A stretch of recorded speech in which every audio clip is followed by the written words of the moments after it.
And welcome back to The Wrap. Well, joining us now, you've seen her on Fox News. Perhaps you've seen her at your medical office. Dr. Kelly Powers joins us for the fun part of the show. Of course, the right time. Now it's a party.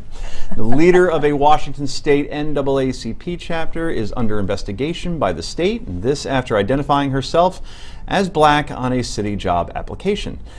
Why is she in trouble? That's because her white parents say she's lying.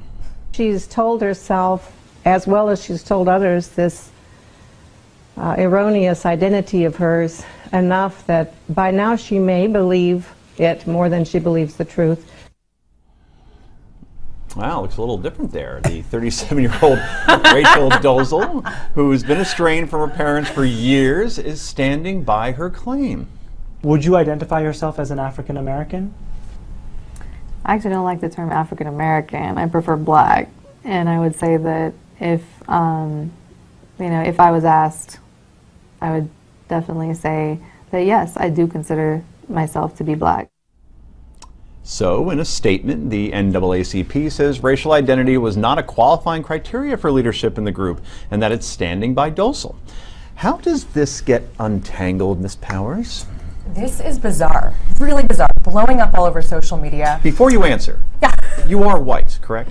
Yes. Okay, we have to now, officially, everybody's going to be asked this question. So be prepared to answer. You are white. Okay. No, I'm ready. I'm ready. You're ready? I'll wait until you come directly to me. You go ahead, Go Kelly. ahead, Kel. You take this away. I think she was blonder than me, actually, to start, right? This is bizarre. And, no, of course it doesn't matter if she's black or if she's white and she's a leader of the NAACP. But what does matter is that she lied, right? She was hired under false pretenses. This is questioning her integrity, her honesty, and it's just sad all around. Okay, you've been chomping at the bit to talk about this since you got here. I don't have very much to say about it except that, first off, I want to direct the viewers to head on over to Twitter and type in Ask Rachel. Black Twitter has been having fun with this for about 8 hours now, and prepare to cry laughing because the questions are amazing. Like, what happens if you haven't taken the frozen chicken out of the freezer before your mom drives up? What do you do? I mean, there's amazing questions on there, but the bigger deal here is not the fact that she's white and she's the head of the NAACP. The issue is that this woman teaches African American studies. She's passing off as a black person. Now, that definitely means that being black is cooler than it was. Her family, though, like what you but told me. Her parents, two white people, those are her birth parents, they actually adopted 4 black kids. Is that really her? That's really her. 4 black kids But they look, adopted. she had 4 black brothers and sisters. Yeah, She well, these are obviously actually felt her left out. husband's kids. So these are, and so she has a black child, and then, I mean, this story is so fascinating. But suffice it to say, does it matter that she's black and she heads up an NAACP chapter? Obviously not. Does it matter that she felt like she needed to pass as a black person in order to head up an NAACP chapter, in order to teach African studies, in order to do all of these things that she's done? Yeah, that kind of matters. Point. Now, your nickname is Wonder Bread, so I don't have to ask you that I want to particular know question. where is the Paul McCartney, Michael Jackson music when we need it? Emery We should be and listening to Ebony and Ivory right now. Yeah. Look, my favorite part of the whole story is that the regional NAACP stood up for her.